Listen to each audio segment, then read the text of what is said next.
Just another man in the crowd, but using his phone to lure thousands of followers. Amara is perhaps Nigeria's best-known Twitter activist. And he's checking up on Nigeria's coming elections. I just volunteering, trying to agent for change. You're an agent for change, yeah? So you believe change can come? Nigeria's last elections in 2007 were marred by violence and fraud, to a degree many observers said was unprecedented. But as they tour Lagos's polling stations, Amara and his friends hope to encourage greater transparency by harnessing Nigeria's 43 million internet users, the largest number in Africa.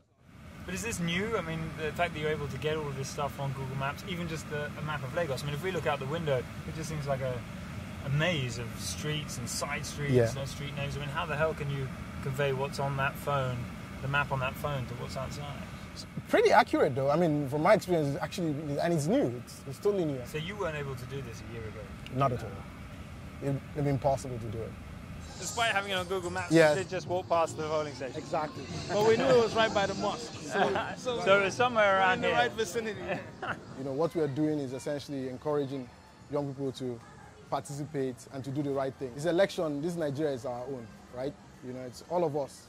Vote, election, it's all of us. What are you looking for when you come to a place like this? Okay, well, first thing is information. You know, we've been very key in getting information out there. Are you looking for rigging, machine failures? We're looking for irregularities. You know, what are irregularities? Okay, so for instance, someone is buying voters' cards, for example. That's irregular. You know, that's not right. That's not supposed to happen. Okay, so while we're standing here, you're still getting I'm getting tweets. those. So what are they telling you? Hey, I'm registered. Hey, I'm registered. Hey, I just got registered. and so And that's does that have an effect, do you think? Oh, it does.